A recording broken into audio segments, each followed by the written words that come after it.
Sa bawat pag-angat ng eroplano, may mga bagay tayong unti-unting iniiwan sa ibaba. Mga ingay, pagod, takot, at mga alaalang mabigat dalhin. Habang papalapit sa ulap, tila mas lumalayo rin tayo sa lahat ng gumugulo sa ating isip. Mula sa taas, nagiging maliit ang mundo.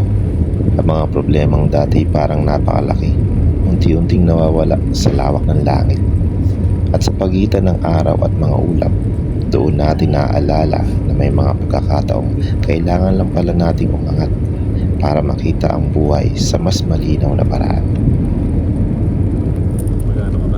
Habang tahimik na humahati sa hangin ng eroplano, may kakaibang pakiramdam ng katahimikan na unti-unting yumayakap sa atin. Sa bawat sandaling nakatanaw tayo sa bintana, para bang pinapaalala ng kalangitan na hindi natin kailangan madaliin ang lahat. May mga sagot na dumarating lamang kapag natuto tayong huminto, huminga at hayaang dalhin tayo ng panahon kung saan tayo dapat makarating. Ang paglipad ay hindi lang tungkol sa pagpunta sa ibang lugar. Minsan, ito rin ay paglalakbay pabalik sa sarili, sa mga pangarap na matagal nating kinalimutan at sa mga kapayapaang matagal nating hinahanap. At habang unting-unting nilalamon ng liwanag ang makapal na ulap, napapansin natin kahit gaano pala kadilim ang dinadaanan natin, may liwanag pa rin naghihintay sa taas. Katulad ng buhay na may mga yugto talagang puno ng unos at pag-aalinlangan, pero hindi ibig sabihin noon ay doon na natatapos ang ating kwento. May mga biyahe ring hindi sinusukat sa layo ng narating, kundi sa pagbabago ng pusong dala natin paglapag. Dahil minsan, sapat na ang ilang oras sa himpapawid upang maalala nating kaya pa nating magsimula muli.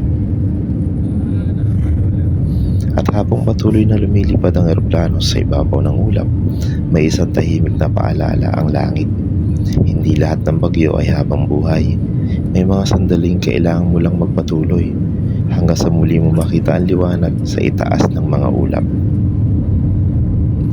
Minsan, ang pinakamahirap na parte ng paglalakbay ay hindi ang pag-alis, kundi ang pagtanggap na may mga bagay talagang hindi na natin maaaring balikan. May mga taong hanggang alaala na lang, mga lugar na dati nating tahanan pero ngayon ay bahagi na lamang ng nakaraan. Ngunit tulad ng eroplano, hindi tayo ginawa para manatili sa runway habang buhay. Tayo ay nilikang sumubok, mangarap, masaktan, bumangon at muling lumipad kahit ilang beses pang pinanghinaan ng loob. Dahil ang buhay ay parang isang mahabang biyahe sa himpapawid. May mga pagkakataong magulo at maalog.